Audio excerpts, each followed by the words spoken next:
कभी अपने हृदय पे हाथ रख करके विचार करके देखो तो क्या वो परमात्मा हमें हमारे औकात से कहीं अधिक नहीं दिया? हमारी झोली छोटी पड़ जाती है लेकिन उनकी करुणा कम नहीं पड़ती है। अजगर करे न चाकरी, पंछी करे न काम, दास मनु का कह गए सबके दाता। ध्यान देना, पेट भरने का काम उस ईश्वर का है। पेट के लिए कभी चिंता नहीं करनी चाहिए। पेट भरने की जिम्मेदारी उस परमात्मा का है, क्योंकि वो पालन करता है। चींटी को कन भर और हाथी को मन भर सबको देता है वो परमात्मा, किसी को भूखे नहीं सुलाता। इसलिए पेट भरने की चिंता मत करो, वो जिम्मेदारी भगवान का है। हमारा जिम्मेदारी है भगवान का हम भजन करें, हम धर्म का आचरण करें, हम प्रभु की भक्ति करें। पेट की चिंता कभी मत करो, पेट वो भरेगा क्योंकि वो पालन करता है। अरे जब दांत नहीं थे ना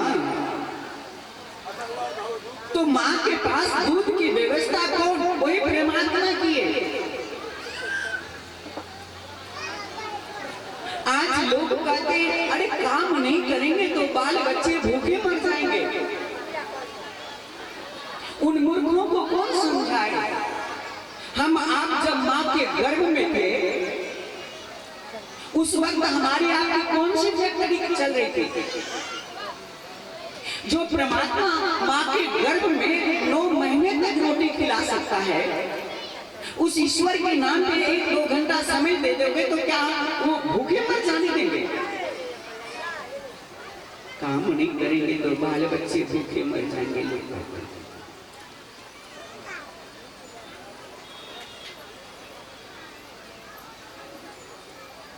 रातों दिन काम काम काम काम।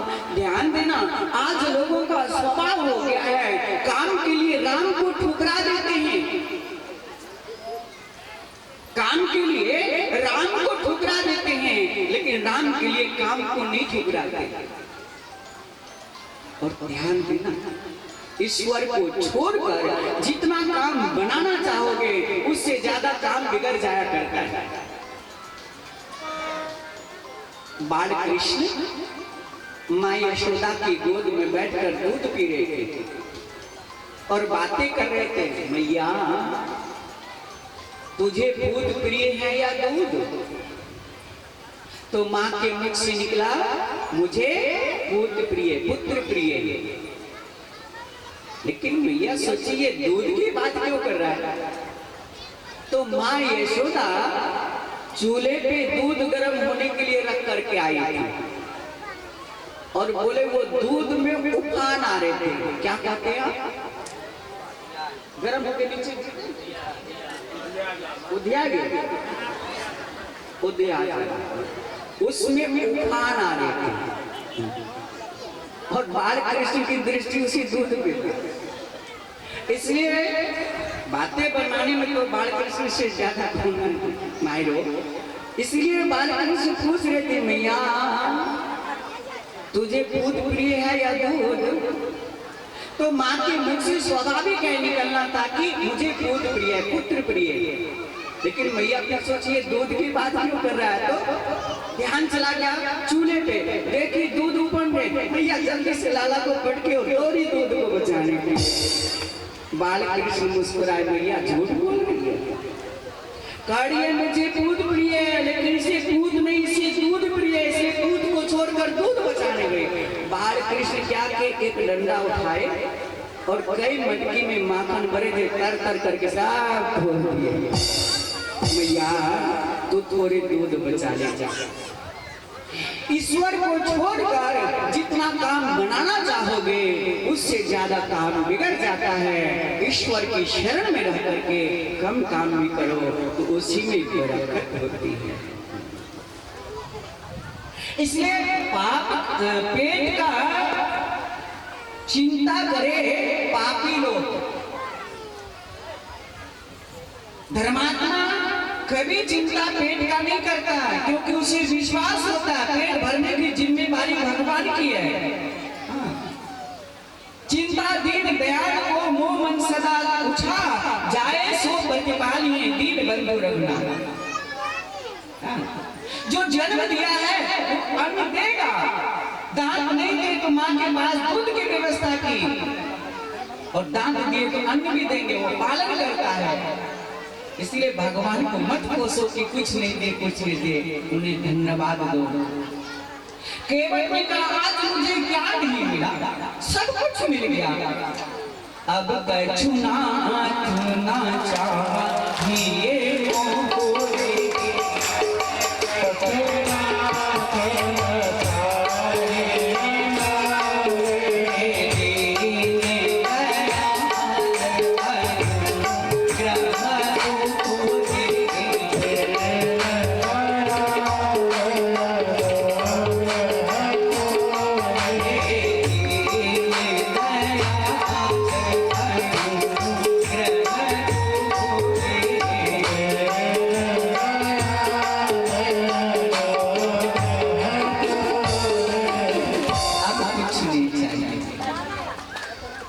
निस्वार्थ भावना से भगवान की सेवा करो।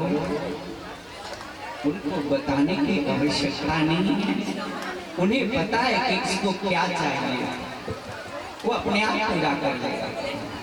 धन के पीछे मत भागो। सिकंदर बादशाह बहुत धन कमाया,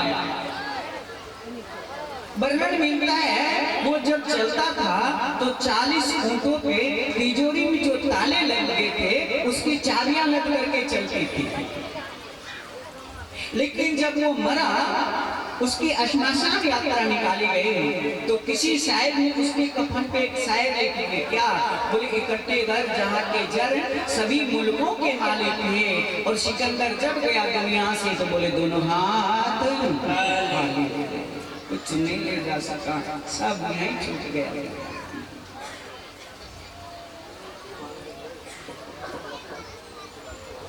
ध्यान देना, मैंने सुना है इंसान जब जन्म लेता है ना तो उसको जो सबसे पहले कपड़े पहनाए जाते हैं, बोले उसमें जेब नहीं होती।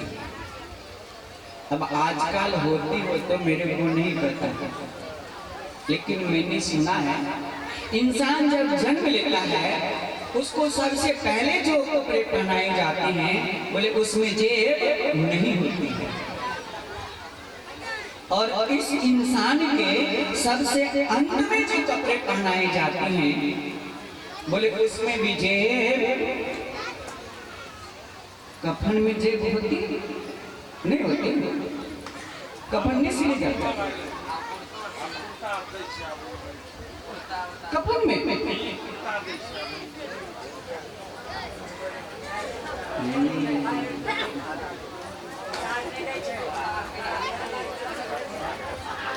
नहीं होती।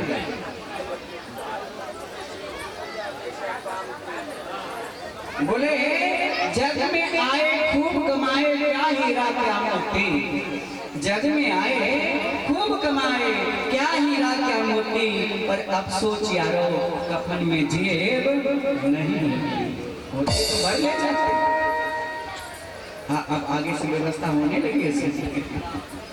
सबसे पहले जो कपड़े पहनाए उसमें जेब नहीं है। क्या मतलब, बोले ये कुछ लेके नहीं आया क्योंकि जेब ही नहीं है। सबसे अंत में जो कपड़े पहनाए जाएंगे उसमें भी जेब नहीं है। क्या मतलब, बोले कुछ लेके नहीं जाएगा क्योंकि जेब नहीं है। ये जेब तो बीच में लग गई भैया, चाहे झूठ बोलनी पड़े, बेईमानी करनी पड़े, हत्याएं करनी पड़े, बड़े से बड़ो, शुरू में भी जेब नहीं, लास्ट में भी जेब नहीं, जेब ये बीच में लग गई है। जाएगा नहीं, सब यही छूट जाता है। इसलिए अधिक धन कमा के जमा करने का प्रयास मत करो। भगवान का भजन करो, वो पेट भरेगा। उनकी जिम्मेवारी है, वो पालन करता है। अजगर करे न चाकरी, पंछी करे न काम, दास मनु का कह गए सबके दाता राम। चींटी को कण भर और हाथी को मन भर, वो सबको देता है, वो किसी को भूखे सोने नहीं देता। इसलिए पेट भरने का काम भगवान का है और भजन करने का काम हमारे आपके हैं। किसके किसके हैं? भजन करने का हाथ उठाना। ये झूठ मूठ को उठा रहे हो? नहीं, मैं आपकी बात नहीं कर रहा हूँ, मैं दूसरों की कर रहा हूँ, क्योंकि आप सबको भजन ही कर रहे हो, भगवान के चरण। आप सब परमात्मा की कृपा के पात्र हो, अति कृपा के पात्र हो। रामायण में लिखे अति हरि कृपा जाहि पर होई, पाँव देहि यही मार्ग सोई। जिस पे परमात्मा की असीम कृपा होती है वही सत्संग में आके बैठता है। जो सत्संग में आ गया उस पे निश्चित भगवान की कृपा है, चाहे जिस किसी में हो। है केवल कुछ नहीं लिया, बहुत किए, कुछ ले लो, नहीं लिए। और जब कुछ नहीं लिए केवल तो कहते हैं विदा किन्नी करुणा यतन भक्ति विमल भय। तब भगवान उनको भक्ति का वरदान दिए हैं। जब जीव कुछ नहीं लेता सेवा के बदले, तब भगवान उनको भक्ति देते हैं। और यहाँ से आगे बढ़े हैं, भरद्वाज जी के आश्रम में आए, वहाँ से और आगे बढ़े, वाल्मीकि जी के आश्रम में आए और आगे बढ़े तो गुफा कुटिया बना करके चित्रकूट में भगवान रह रहे हैं। बड़ी लंबी कथा है। सुमंत जी महाराज राम जी को छोड़कर जब लौटे हैं, आज 6 दिन हो गए राम जी को गए ना। 6 दिन से दशरथ जी पृथ्वी पे पड़े हैं, राम राम राम उच्चारण कर रहे हैं। सुमंत जी जब आए हैं तो दशरथ जी बोले, सुमंत मुझे राम लक्ष्मण सीता के पास पहुंचा दो। अगर ले जाने में देर की तो इस तन में प्राण नहीं रहेगा। सुमंत जी बोले, मैं आपको ऐसी दशा में बन नहीं ले जा सकता। नहीं ले जाओगे? बोले नहीं। तो ठीक है, मैं राम विरह अग्नि में ही इस शरीर को जलाकर राख कर देता हूँ। और इतना कहते कहते हाथ पैर दशरथ जी के ठंडे पड़ने लगे। दशरथ जी विकल होने लगे, ऐसे तरकने लगे जैसे सर्प मणि के बिना तरकता है, ऐसे दशरथ जी तरकने लगे। और कहते हैं जब इंसान के अंत समय आता है ना, तो वो जीवन में भला या बुरा जो कर्म किया है वो सभी कर्म आंखों के सामने दृश्य बन करके दिखने लगते। ध्यान देना माता, जब इंसान के अंत समय आता है तो वो जीवन में भला या बुरा जो भी कर्म किया है वो सभी कर्म आंखों के सामने दृश्य बन करके दिखने लगता है। दशरथ जी की भी यही दशा हुई। तापस अंधर शाप सुधी आई,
तपस्वी जो अंध दंपति थे, श्रवण कुमार के माता पिता, उनकी बात याद आ रही है अंत में, क्योंकि उन्होंने श्राप दिया था कि दशरथ, आज जैसे हम अपने पुत्र के वियोग में तरफ तरफ के मर रहे हैं, एक दिन तुम भी अपने पुत्र के वियोग में तरफ तरफ के मरोगे।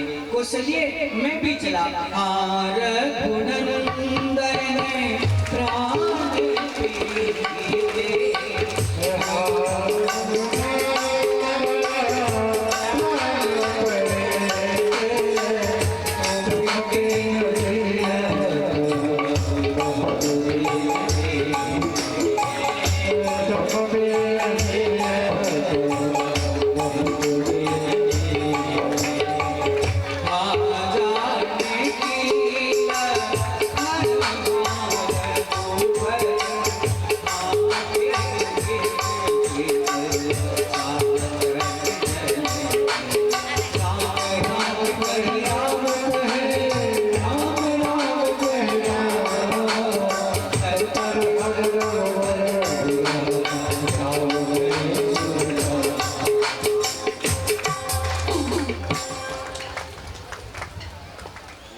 राम राम राम राम राम राम का करके दशरथ जी देखा त्याग।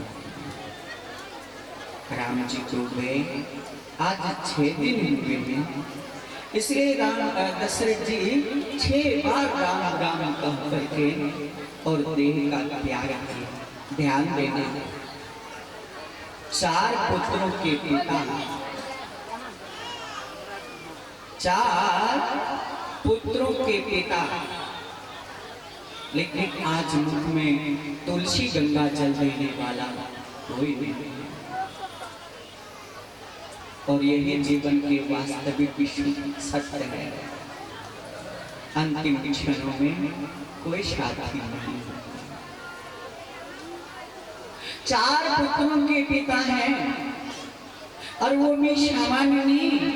राम, लक्ष्मण, भरत, शत्रुघ्न जैसे महान पुत्र है जिस पिता के, उसकी मृत्यु हुई है। तो आज मुख में तुलसी गंगा जल देने वाला कोई नहीं। और यही जीवन के वास्तविक सत्य है कि अंतिम क्षणों में कोई साथी नहीं होता। इंसान जीवन में भला या बुरा जो कर्म किया है वो कर्म ही उसके साथी होते। कहते हैं तेरिया साथ निभाएगी मकान पर, पत्नी मकान पर साथ रहती है। और समाज के लोग जो सब राम नाम सत्य करते हुए चलते हैं, वो लोग कहाँ तक साथ निभाते? श्मशान तक। पत्नी मकान तक साथ निभाएगी, समाज के लोग श्मशान तक साथ निभाएंगे, और पुत्र बोले अग्निदान तक साथ निभाता है। पत्नी साथ रहेगी मकान तक, समाज श्मशान तक, पुत्र अग्निदान तक। किंतु उसके बाद तो स्वयं का किया हुआ कर्म ही साथ चलते हैं, बाकी कोई नहीं। ध्यान देना, इसलिए जीवन में ये प्रयास अवश्य करने चाहिए कि नेक कमाई से परिवार का भरण पोषण हो, किंतु परिवार वाले लोग सुखी रहे। इसीलिए धर्म कर्म को छोड़कर रातों दिन केवल धन कमाने में अपना जीवन बर्बाद नहीं करना चाहिए, क्योंकि यहाँ कोई अपना नहीं है। ये जितने भी रिश्ते नाते हैं जन्म के बाद शुरू होते हैं और मरने के साथ खत्म हो जाते हैं। अगर ये अपने होते तो जन्म के पहले भी साथ होते, मरने के बाद भी साथ होते, लेकिन नहीं। जितने भी रिश्ते नाते हैं ये जन्म के बाद शुरू होते हैं और मरने के साथ खत्म हो जाते हैं। यहाँ कोई अपना नहीं है। इस सृष्टि कर्म में जितने भी परिवार के लोग जो है ये कोई अपना नहीं है। हम कितने बार उसके पुत्र बने, वो कितनी बार हमारे पुत्र बने। ये संसार सृष्टि कर्म में ये तो सब अपना हिसाब किताब बराबर करने के लिए परिवार में इकट्ठा हुए। ये हमारे पूर्व जन्म के कई शत्रु होते, दुश्मन होते हैं जो हमसे कर्जा लेने के लिए परिवार में इकट्ठा हुए। हाँ, ये ईश्वर की कृपा समझो कि हमें पूर्व जन्म की याद नहीं रहती, इसलिए एक साथ एक घर में एक परिवार रह लेते हैं। अगर पूर्व जन्म की याद रह जाए तो एक साथ एक घर में एक परिवार नहीं रह सकते, क्योंकि यहाँ कोई अपना नहीं है। ये तो सृष्टि कर्म में सब हिसाब किताब चुकाने के लिए परिवार में इकट्ठे हैं। यहाँ कोई अपना नहीं है। इसलिए मैं बार बार कहता हूँ ये प्रयास अवश्य करे कि नेक कमाई से परिवार का भरण पोषण हो, किंतु परिवार वाले लोग सुखी रहे। इसलिए धर्म कर्म को छोड़कर रातों दिन नोट कमाने में अपना जीवन दूसरों के लिए बर्बाद नहीं करना चाहिए। यहाँ कोई अपना नहीं है। ऐसी कमाई करे जो संग